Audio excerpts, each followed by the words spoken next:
¿Cómo les va? Gracias por acompañarme en un nuevo Valor de Vivir. Feliz, feliz por estar siempre, miércoles a miércoles con vos. Vamos a empezar con Gloria Bredice y va a hablar del enojo. Así que si vos sos una persona que siempre te enojás, ¿sí? Y que lo llevas a largo todo esto, que es parte de tu vida, ¿qué pasa con eso? ¿Por qué sucede? ¿De dónde viene ese enojo? Gloria Bredice. ¿Quién nos enojó alguna vez?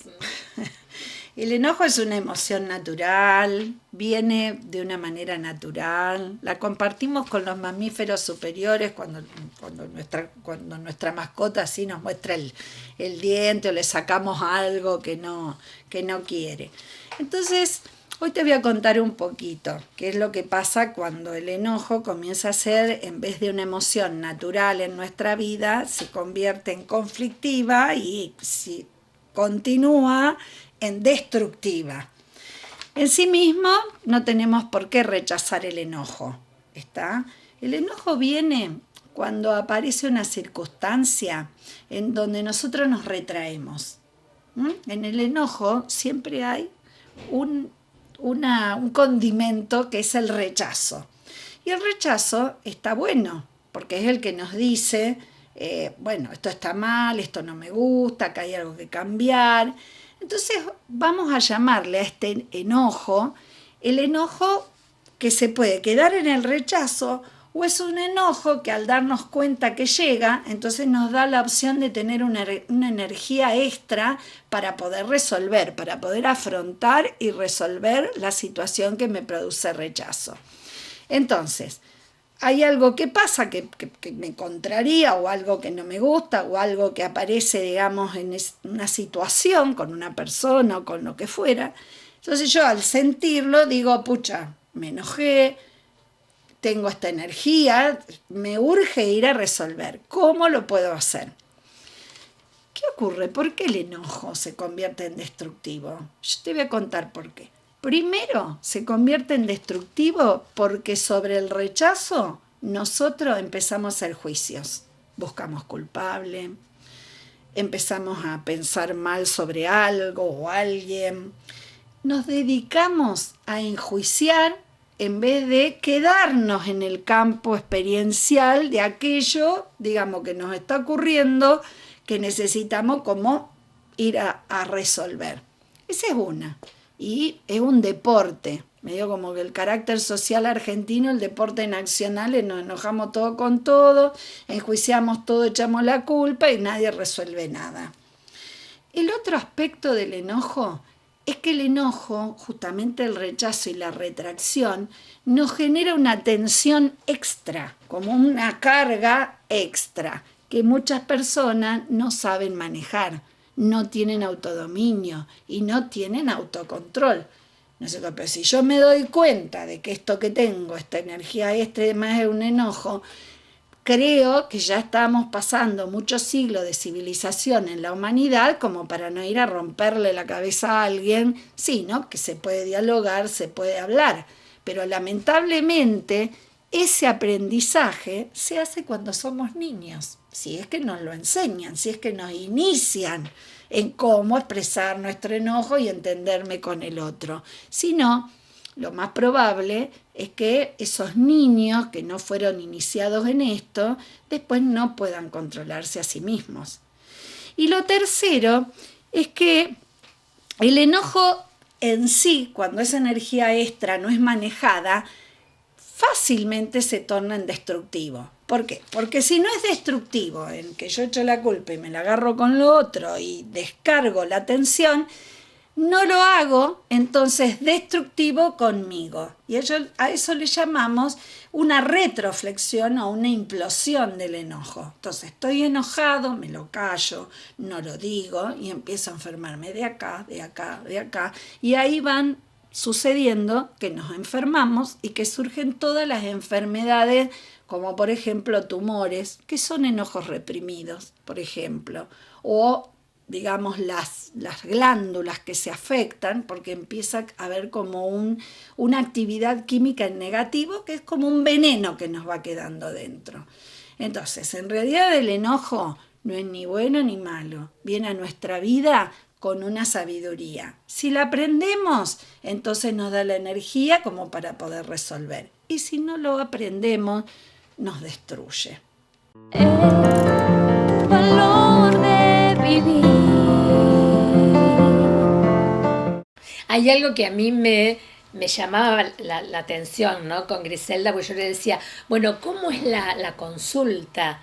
¿Cómo tratás al mazo? Porque, claro, tantos consultantes que pasan por el consultorio de Griselda, ¿qué pasa con la energía que va dejando cada uno? Bueno, de este tema lo habla ella, que es una experta. Griselda. Hola, ¿cómo están?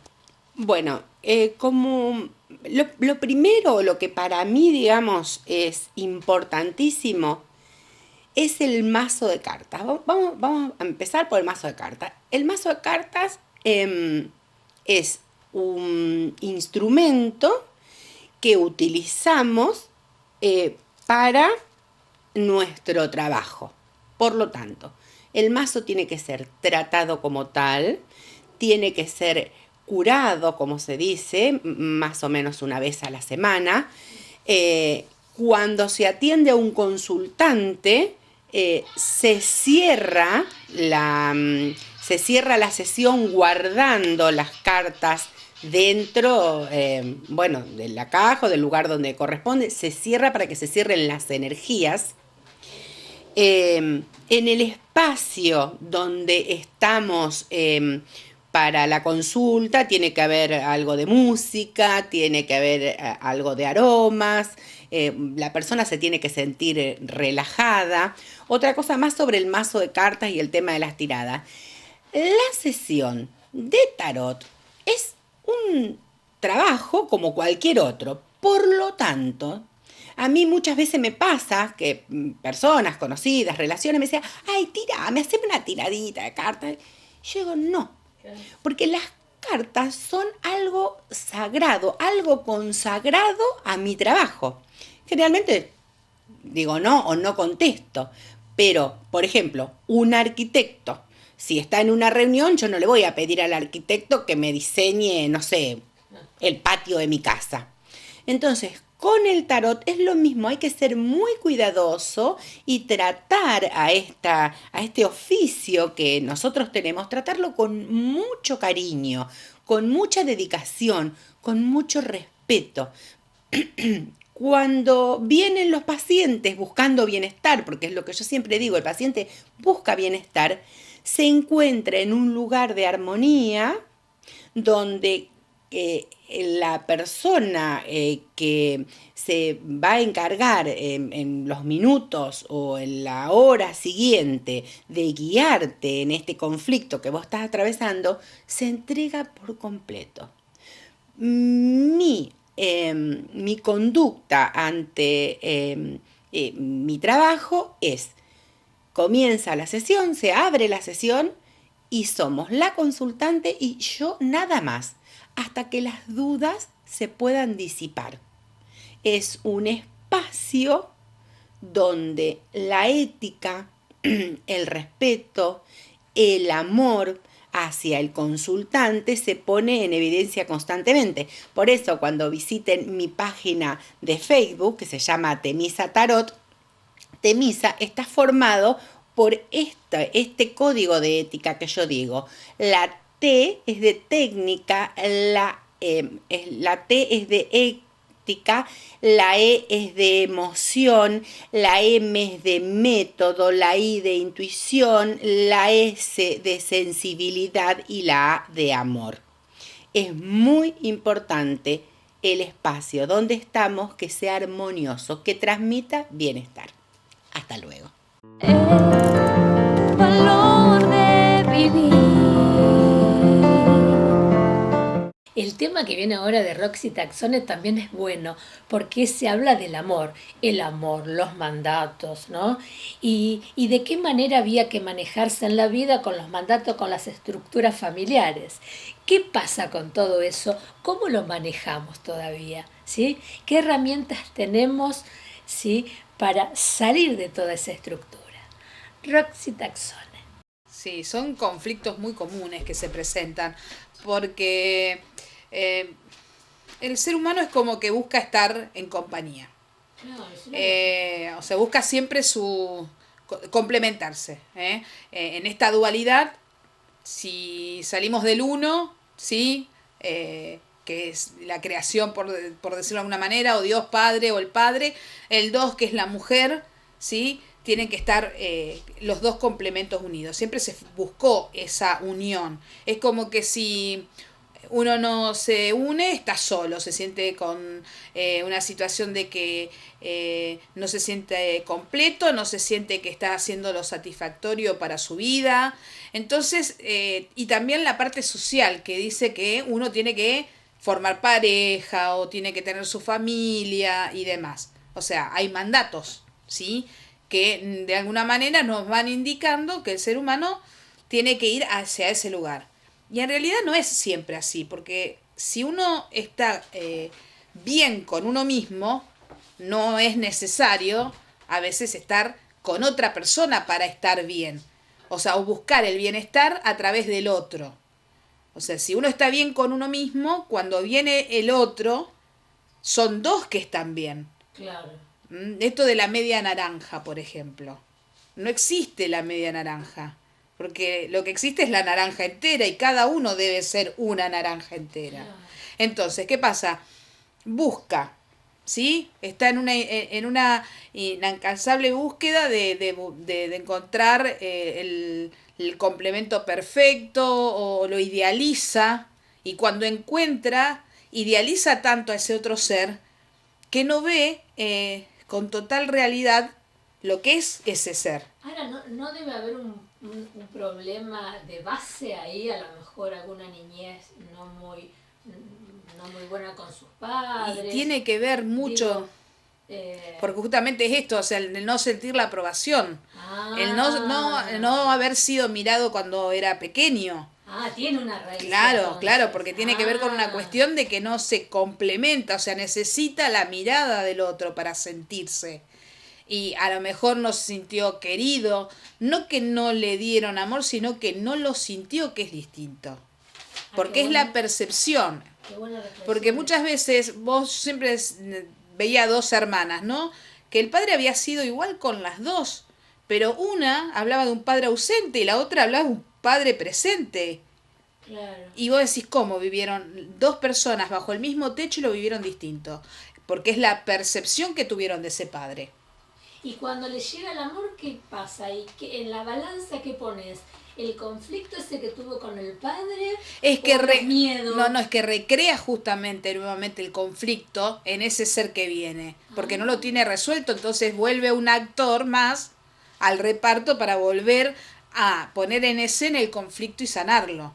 En tanto y en cuanto no pueda sanar el conflicto de base, siempre se va a volver a recrear. ¿Y a través del Reiki qué puede ser una persona con un conflicto así? A través de Reiki nosotros trabajamos mucho en lo que es con el segundo nivel de Reiki, que es la parte de lo mental y emocional, porque sana esos aspectos del Reiki. Cuando uno llega al segundo nivel, se trabajan con símbolos específicos para hacer ese tipo de trabajo, donde uno se conecta con el subconsciente de la persona, obviamente que la persona quiere, y uno puede ir a resolver los conflictos. Al pasado, ¿sí? Porque vos podés resolver, decir, bueno, tenés de alguna manera determinado y sabés cuál es sabés cuál es el conflicto y lo que te pasó. ¿Sí? Es por esto. O sea, cuando era chica, no sé, mi papá trabajaba y yo pensé que no me quería, por eso nunca lo veía. Un ejemplo. Entonces, sé cuál es el conflicto, me sentí abandonada. Entonces, a través de la sanación hacia el pasado de esa persona, trabajando con símbolos específicos, uno lo que hace es como que de alguna manera reescribe en el subconsciente un nuevo programa donde puede ver ese padre ya no desde el abandono, sino de que en realidad salía a buscar el sustento y lo que quería es tener que su familia tuviese todo y no que era abandonado. Entonces ahí uno puede ir resolviendo cuestiones. El valor de vivir. La odontología no pasa solamente por el láser, porque te miran, sino también es increíble lo que hace la doctora Alicio, porque hace todo un trabajo interdisciplinario. ¿sí? Porque a través de la boca se descubren muchísimas cosas. Entonces, bueno, hay distintos médicos que te pueden tratar, ¿sí? A través de lo que descubre la doctora Connie Alicia.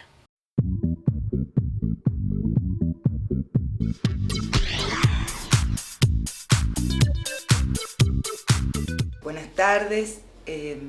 Hoy quiero de alguna manera explicar o presentar qué importante que es trabajar en la interdisciplina, médico-odontológica en este caso. ¿Por qué? En una reunión conjunta, el doctor Chesta, el doctor Carmona, médico de Caracas, que practican la medicina ambos ayurvédica, establecimos una jornada para poder ver, estudiar, profundizar en cuáles son aquellas enfermedades que, afectando al sistema masticatorio y al sistema estomatognático, cráneo, músculos, hueso, macizo facial, ojos, oídos, garganta, nariz, cervicales, producen algunos síntomas que afectan y repercuten en otros ángulos y en otros órganos del cuerpo. En este encuentro abordamos además aquello relacionado con la posición, la interdigitación de las arcadas dentarias, o sea, no solo la posición de una mandíbula y de un maxilar en la intercuspidación con los dientes, ese intrincado proceso que tienen para encajarse bien, que se llama oclusión. Cuando esta oclusión se encuentra alterada, provoca un sinnúmero de signos y síntomas que afectan desde lo que son todos los meridianos de cabeza y cuello, pasando por lo que es el oído, o sea, puede producir desde una hipoacusia hasta una alteración en lo que es los síndromes del equilibrio. O sea, hay personas que pierden el equilibrio, se marean, se van para un costado, esto puede traer mareos, caídas, y si seguimos en lo que puede producir un mareo y una pérdida de conocimiento, una fractura hasta de cadera, que sabemos que en una persona adulta lo que puede producir. ¿Por qué digo esto? Porque en estos encuentros interdisciplinarios muchos de los médicos comentan y cuentan de que tuvieron pacientes con fractura de cadera porque la prótesis que portaba le presionaba, mal hecha por mecánicos dentistas, el plano oclusal que contenía la masticación presionaba a nivel de lo que es el nervio auricular. ¿Qué pasa con el nervio auricular? Viene conjuntamente por el ángulo de la mandíbula junto con el nervio dentario inferior. Entonces, y vuelvo a decir, qué importante la interdisciplina. Medicina, odontología, medicina ayurvédica en este caso.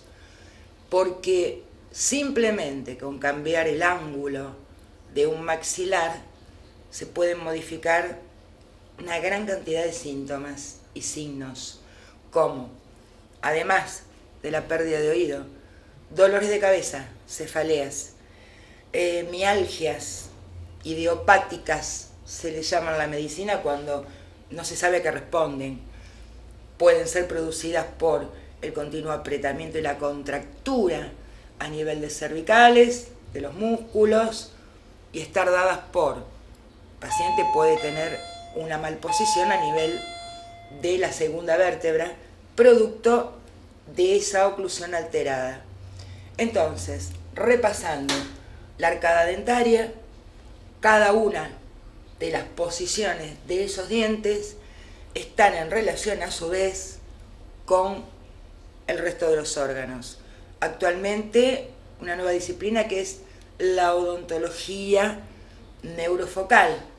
Y ahora lo más nuevo, estuvo el doctor Breuer acá en Rosario, tomé un curso con este apasionado odontólogo que descubrió que cada diente está en relación con un órgano diferente. Voy a seguir avanzando con este tema, como también con lo que significa la ortopedia maxilar. El valor de vivir.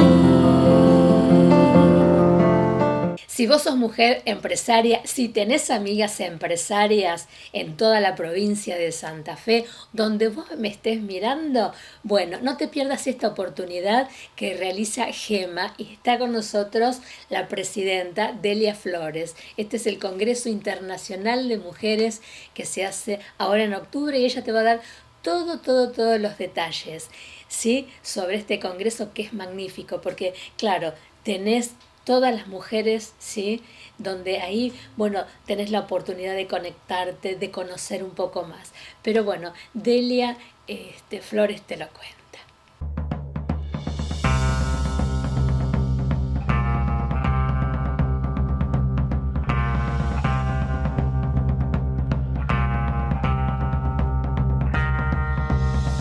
Estamos organizando un gran evento, realmente algo muy importante para el mes de octubre. Es un congreso de empresarias y emprendedoras los días 20 y 21 de octubre en Buenos Aires. En el polo científico y tecnológico hermoso que es el circuito Arcos, que se llama el distrito Arcos. El nombre del congreso es Innovación y Liderazgo 3.0.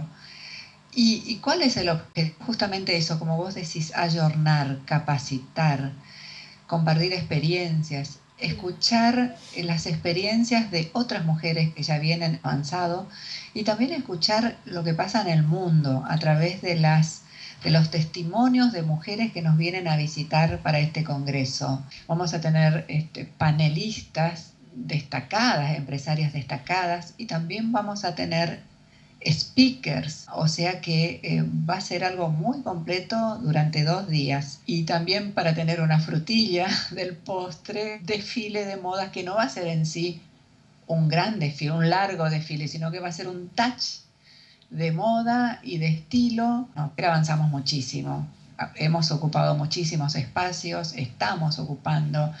Hay muchísimas actividades de mujeres, todos los días hay actividades. Venimos por buen camino, pero todavía nos falta ocupar tantos espacios en distintos ámbitos, que uno de los temas también trabaja, ¿no? Que la mujer ocupe diferentes ámbitos, diferentes espacios de liderazgo, desde las cámaras empresarias hasta los directorios pero también otros lugares donde son casi, o eran hasta ahora casi exclusivamente, espacios de hombres. Es altamente motivador, además, claro, escuchar cómo hacen las otras, cómo lo han hecho, cómo lo vienen haciendo. Pero también del tema de hombres, que veníamos diciendo que también lo sumamos a los hombres. En cada panel hay hombres. Qué bueno. También los integramos y están todos así que, porque realmente hay hombres de tanta trayectoria que tienen mucho para enseñarnos, así que están incluidos en nuestro congreso. Estoy invitando a todas las mujeres de Santa Fe, y no solamente a las santafesinas, sino a las mujeres de todo el país, a que nos acompañen en nuestro primer Congreso Internacional de Emprendedoras, que se llama Innovación y Liderazgo 3.0. GEMA es una asociación nacional y federal y queremos sumar a todas las mujeres del país. Así que sería un gran placer recibir a todas en nuestro primer Congreso.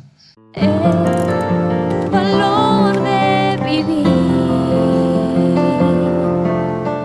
Dice Adriana Torres que si sanan los padres, sanan los hijos. Porque ¿quién no trae de la vida, ¿sí?, traumas, problemas que han quedado guardaditos ahí y que a veces uno lo tiene guardado, pero claro, viste, el trabajo, los hijos, todo hace que vayas tapando y llega un momento que eso explota, pero no te das cuenta porque explota hasta que llegas a la consulta y bueno, eso hace de que saque muchísimas cosas muy profundas. Entonces, si vos sos mamá o vos sos papá, podés sanar vos y se puede sanar el resto de tu familia. Adriana Torres.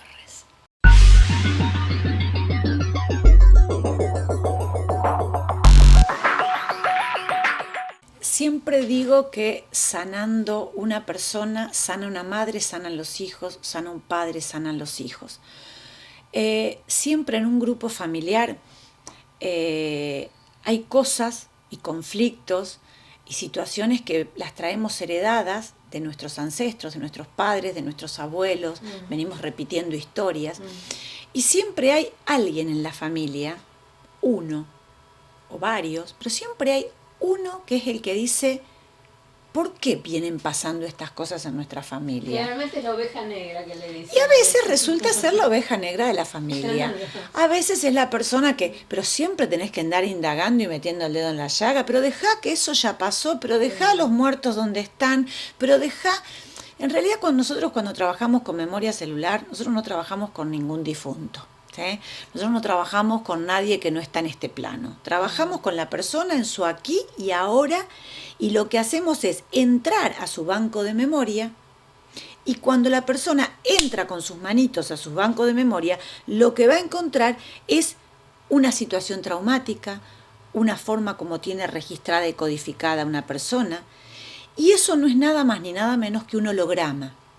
Es una vivencia que tiene guardada en sus células. Por lo tanto, esa vivencia, eso que tiene guardadito en sus células, cuando entra a su banco de memoria, vamos a sacarlo, lo vamos a sanar. Si es algo doloroso, si es algo que le produce trabas, le produce conflictos. Entonces, ¿qué pasa? Si una madre, por ejemplo, tiene un conflicto con sus padres, ¿sí? En la medida que ella resuelva sus conflictos con los padres, por supuesto, va a resolver de una manera en automático los conflictos que tenga con sus hijos. Una vez, esto es muy gracioso, me ha pasado varias veces, pero hay un caso muy particular de una señora que viene porque tiene conflictos con su hija. Su hija no le habla, su hija no quiere saber nada con ella, su hija está enojada, no quiere que vea al nieto, o sea, todo un conflicto realmente y un dolor impresionante, porque creo que quienes somos madres sabemos que no hay nada más doloroso que nuestros hijos nos rechacen. Claro. Entonces, cuando la señora viene y me plantea esto, yo obviamente empiezo a hacer preguntas sobre su biografía, no sobre la biografía de la hija, porque el que viene es el paciente con su problemática. Entonces empiezo a hacer preguntas de su biografía.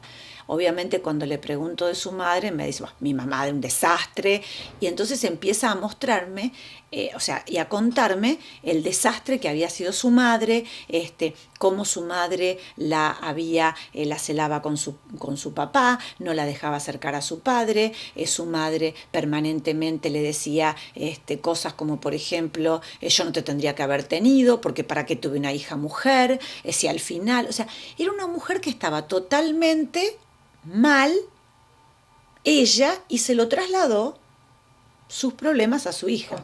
La sanamos, se perdonaron, todo fantástico. Termina la sesión y me dice en un momento, mi teléfono no paraba de vibrar. Cuando mira quién era la hija, que hacía meses que no le hablaba. Entonces le digo, bueno, ahora cuando salgas de acá de la sesión, la llamás, le devolvés la llamada y le preguntás qué quería, y obviamente cuando viene a la siguiente sesión me dice, fue algo maravilloso, porque me pude sentar por primera vez con mi hija a hablar. Cuando ella sanó su relación conflictiva con su madre, obviamente su hija acomoda en automático. ¿Por qué? Porque toda la información que nosotros tenemos almacenada en nuestras células está en nuestro ADN.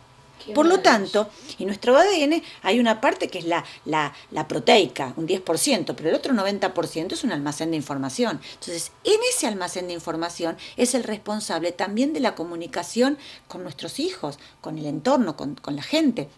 Entonces, cuando esta mamá sana, obviamente, en forma automática, sanó su hija. Por eso es que cuando doy los cursos, ahora en octubre va a iniciar uno, le digo esto, sanando a la mamá, sanan los hijos. El valor de vivir. El cáncer, qué palabra, ¿no? Que a veces nos asustamos, pero hay distintas maneras de verlo. Desde qué concepto, ¿sí?, la medicina biológica lo ve. Lo trata este tema el doctor Daniel Tobal.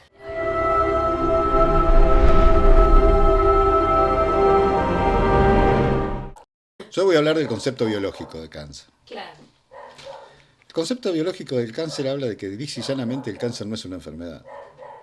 Es un proceso de adaptación de la célula, que para poder subsistir en ese medio donde está, tiene que cambiar primero su forma.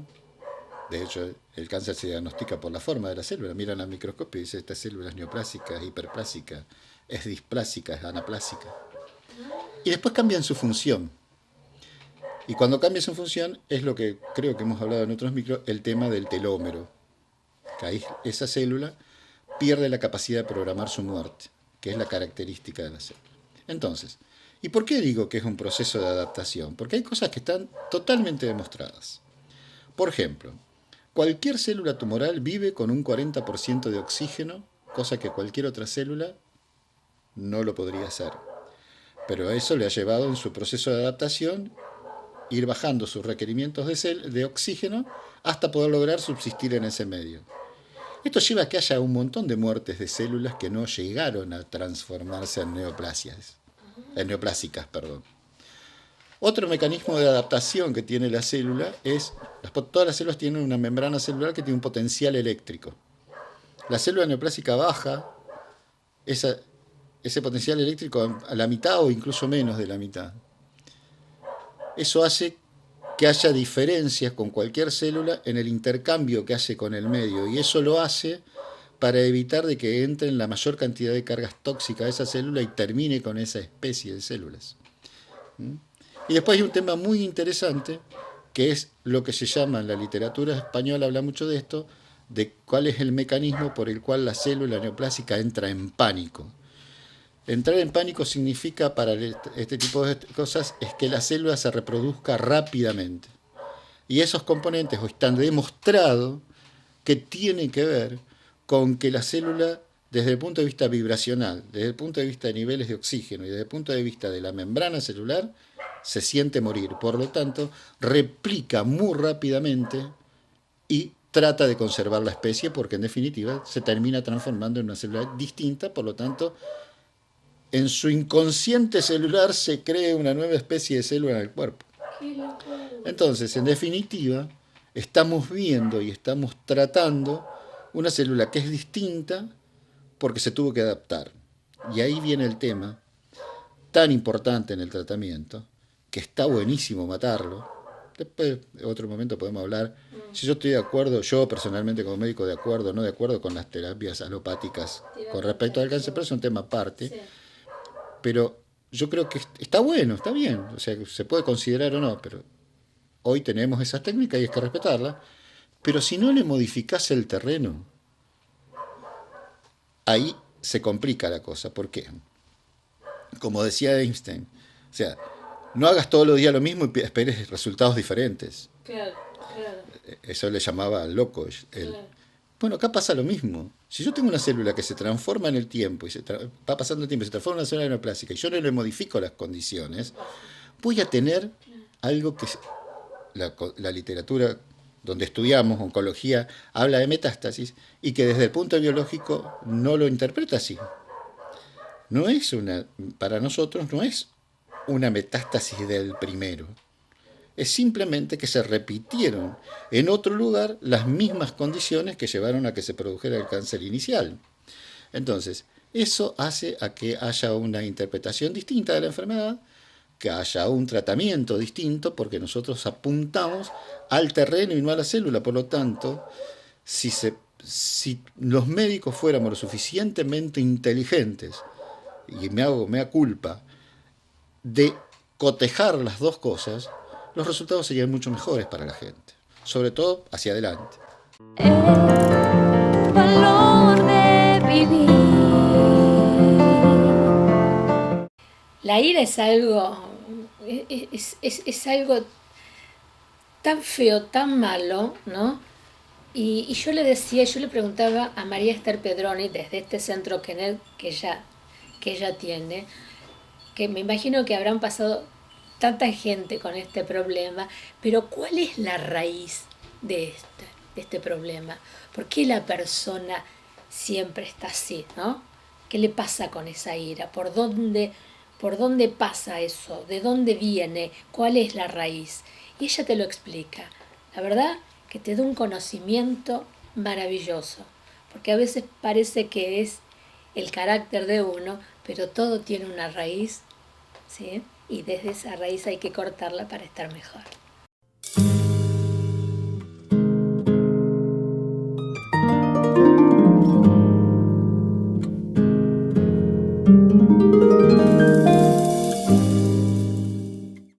Hay una cosa importante. Depende de cómo ha vivido, de cómo son sus antepasados. Antepasados me refiero padre, madre, abuelo, bisabuelo. Hay un árbol detrás en donde están marcando un montón de circunstancias para esta persona que está en ese, ¿cómo te puedo decir? En ese estadio, ¿no? Pero por lo general viene de arrastre. Mucho tiene que ver también el ego, todo lo que ponemos en la sombra, aquella persona, cómo han sido educados. Es muy profundo el tema. No para en una sola cosa, ¿me entendés? Un chico que esté educado por padres que son sensatos, que son centrados, que no tienen, ¿cómo decir?, orgullo, sino que son humildes por naturaleza, nunca puede llegar a sentir ira. La ira no la conoce. Pero si los padres pelean, discuten, hay agresión entre ellos, aunque sea verbal, no solamente física, el chico va desatando un sentimiento tremendo dentro de él. Y lo traslada después a la Y sociedad después pensando que... lo traslada porque lo ha sufrido. Es como decir ese rencor, esa bronca, usando un término brusco, Claro. Generalizado, la transmite, la saca de adentro de él, porque la tiene instalada en su interior.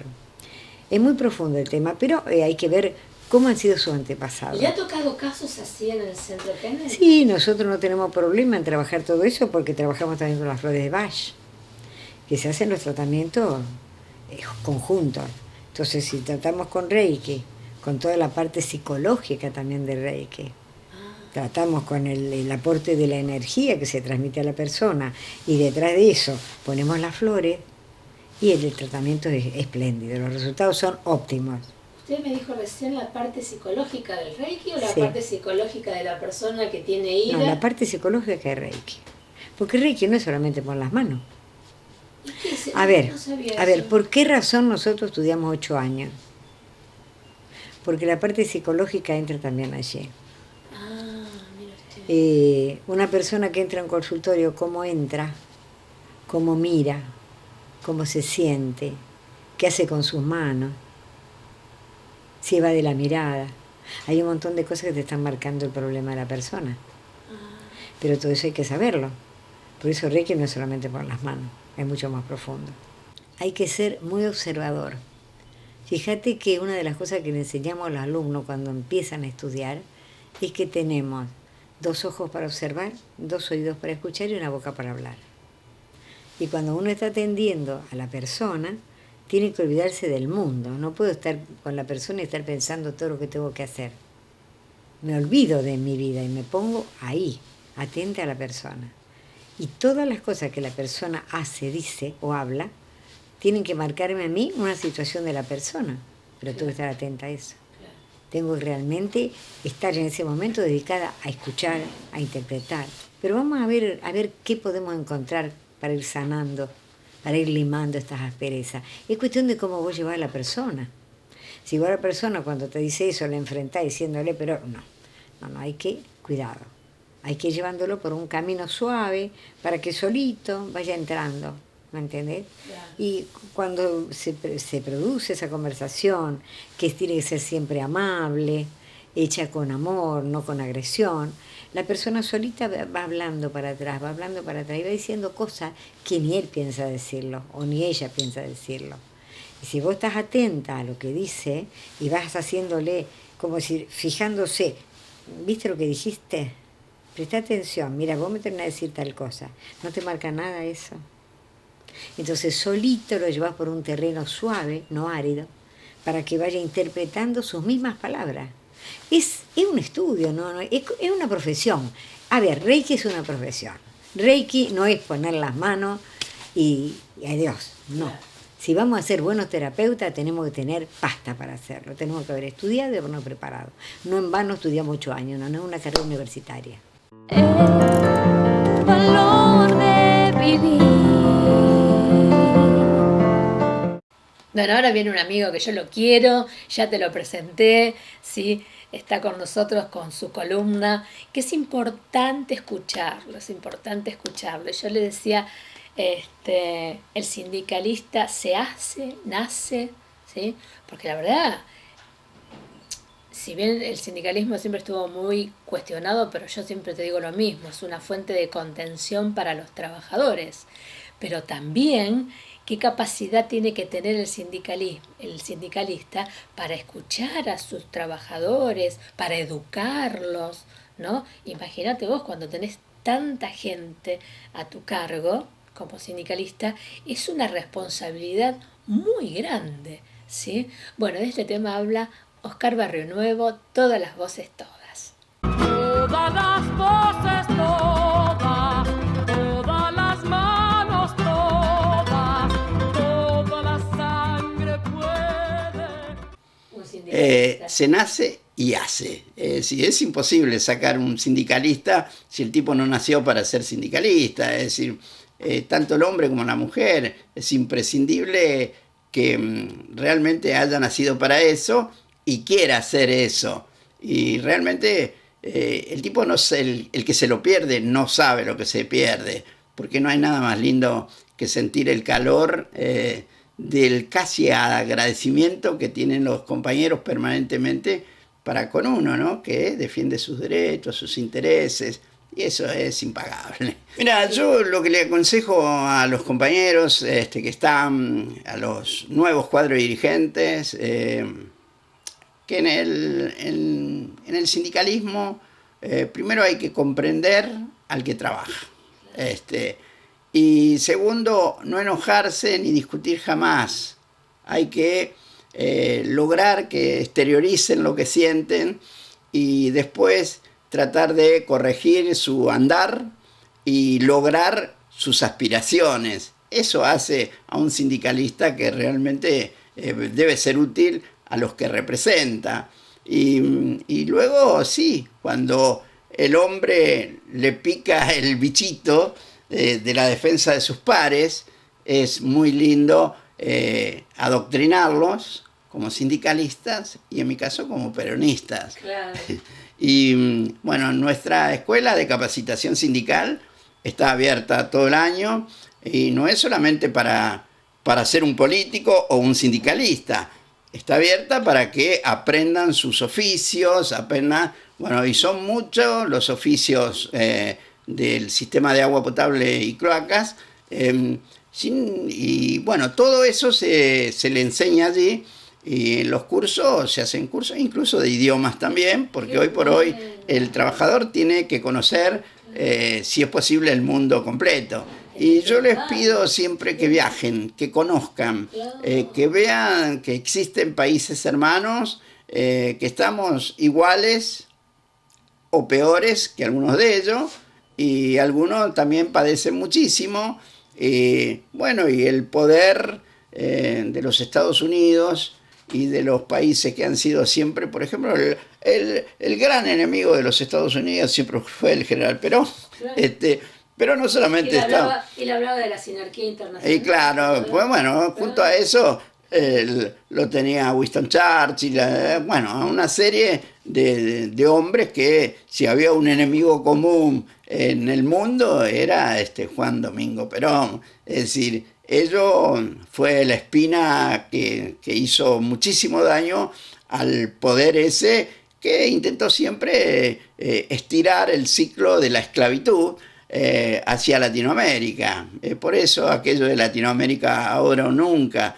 Pero bueno, nos fueron dejando a los países que quisieron levantarse o hacerse valer, hacerse respetar, y hoy todavía queda, lamentable, yo no coincido con las formas, que es Cuba, que sigue peleando por Latinoamérica, digamos, en alguna medida, pero jamás me voy a olvidar de aquella actitud del general Perón con el Che Guevara.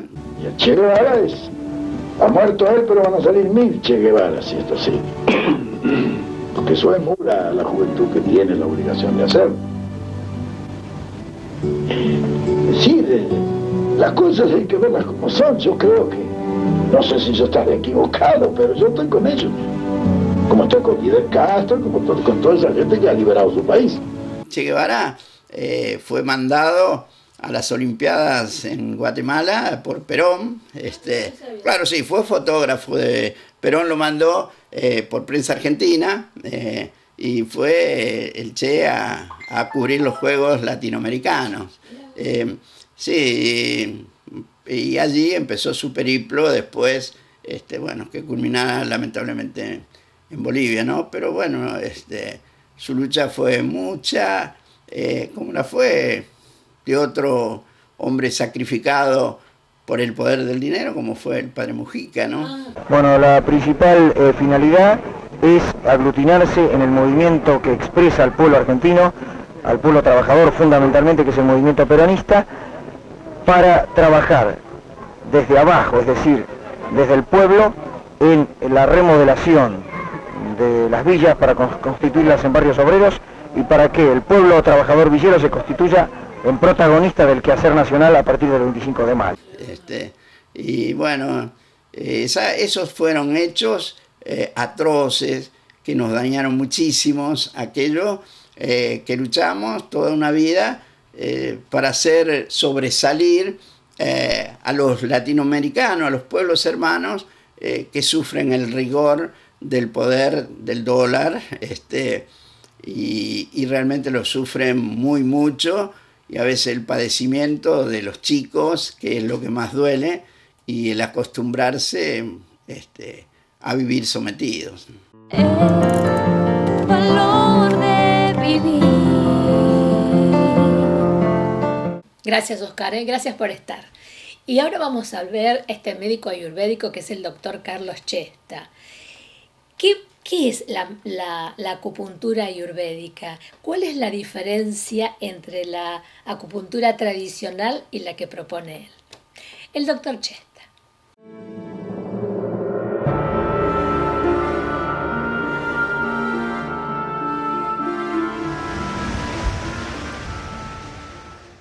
En la acupuntura ayurvédica se utiliza el concepto de los humores o doshas, o las energías que manejan el cuerpo como principio rector. O sea, uno cuando hace acupuntura trata de equilibrar este tipo de energía, que no son nada raro, lo digo energía para poder entenderlo, a lo mejor no lo entendemos un poco menos, pero se llaman doshas y son fuerzas que manejan nuestra fisiología. Entonces, cuando uno hace acupuntura ayurvédica, lo que intenta es equilibrar el funcionamiento del cuerpo a nivel tanto físico como psíquico también, y emocional. Una persona que puede venir con dolor abdominal porque estuvo muy estresado y deja de digerir cierto tipo de alimentos, entonces uno le hace acupuntura para ayudar a equilibrar la energía en la zona del estómago, y también se hace, por ejemplo, se utiliza en los pies, se hace acupuntura en los pies para que la persona se aquiete. Eso sería más o menos a grande rasgo para que se entienda un poco mejor. Bueno, hoy en día, no sé si vos te pusiste o te fijaste, pero tenemos la energía muy en lo psíquico. Usamos mucho los sentidos, por ejemplo, con la televisión, la radio, pensando mucho, trabajando intelectualmente. Entonces, el nivel de energía que tenemos en nuestra cabeza o en la zona alta hace que muchas veces experimentemos síntomas como dolor de cabeza, acúfeno, cervicalgia, dolor en los hombros, tensiones que uno no se da cuenta y va cargando, ¿viste? Por esto de estar tenso. Entonces, en la acupuntura ayurvédica se usa siempre lo opuesto. Se utiliza acupuntura en los pies. Inclusive se pueden hacer masaje en los pies. Una técnica muy buena es aplicar todas las noches, antes de dormir, un poco de aceite de lavanda, masajearte en los pies. Eso ayuda a que uno baje los decibeles. Y la lavanda también es hipnótica, entonces ayuda a dormir.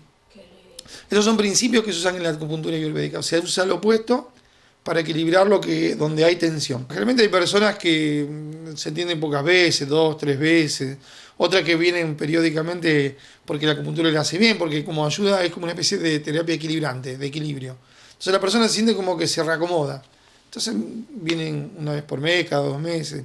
Y otra persona necesita un tratamiento más intenso para salir de los síntomas, ¿no? Dolores abdominales, distensión, dolor de cabeza. Eso lo va a determinar vos de acuerdo con... Sí, por supuesto, cada persona es un mundo, ¿no? No existe una sola cosa para todos. El valor de vivir.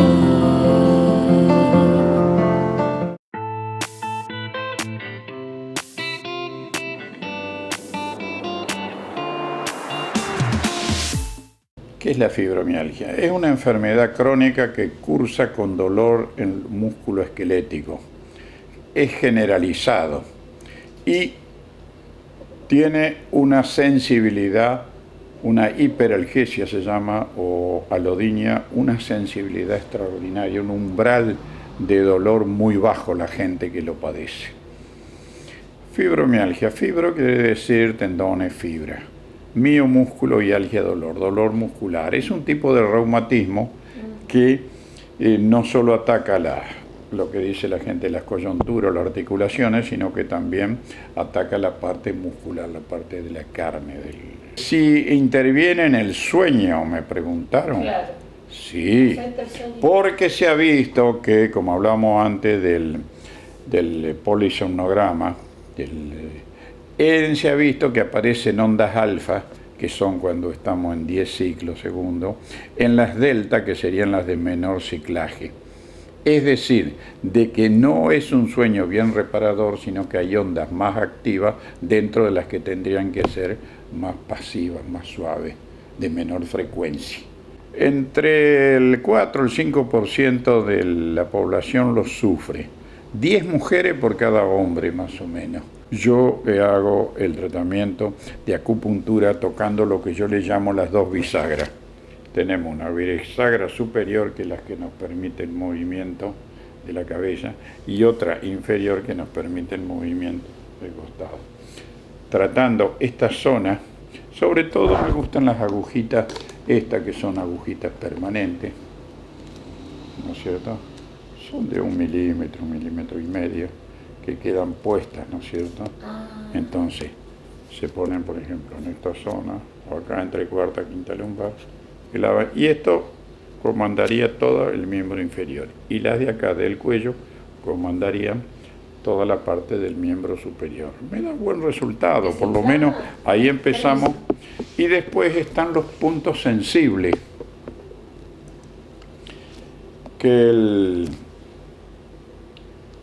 hay muchos puntos sensibles que tiene el que sufre fibromialgia, que muchos están en esta zona del cuello, acá en los hombros, en la parte posterior y acá en los muslos. También varía en cada persona, pero son bastante comunes. Y acá en el codo. Son los puntos sensibles que tiene. Haciendo lo que se llama locus dolenti, es decir, localizar el lugar, ¿no es cierto?, de dolor, anda muy bien. En fitoterapia, el hipérico, el romero, el hipérico es para la depresión, el romero, la carqueja, el sauce, ginkgo biloba, el milombre, la vitamina D3, se descubrió que mejoraría la vitamina A, el aceite de hígado de bacalao, los lisados, andan muy bien. En homeopatía, el aconitum, también andaría la actea racemosa, sobre todo en los casos de menopausia, árnica, que es para todos los dolores, el rustox, que es cuando el dolor es sobre todo en reposo, brionia es cuando el dolor es en movimiento, el apis es cuando tenemos el dolor como tipo pinchazo, como que fueran picaduras de abeja, el ledopalustren cuando hay una sensibilidad exagerada a sobre todo a la humedad, el cáustico en el colocinte, y la ruta graviola cuando es en las articulaciones pequeñas que tenemos muchos dolores, ahí también andaría la ruta graviola en la tercera.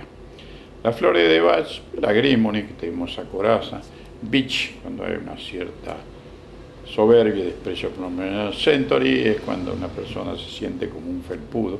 El olive para energía, el carveple, que mejora la parte de tipo depurativo de la sangre, el impatient para la impaciencia, el low para el exceso de trabajo, el rescue remedy para la angustia, el bind también para el que dirige a todo el mundo, el walnut cuando se habla de hechizos o de males, ¿no es cierto? Es decir, todo eso de acuerdo al cuadro mental del paciente para ayudarlo. Y a veces una flor de Bach actúa mejor que un analgésico potente. Valor de vivir. Bueno, ya llegamos al final del Valor de Vivir. Gracias por estar. Nos vemos el domingo a las 8 de la mañana con mate, bizcochitos y el valor de vivir. Gracias.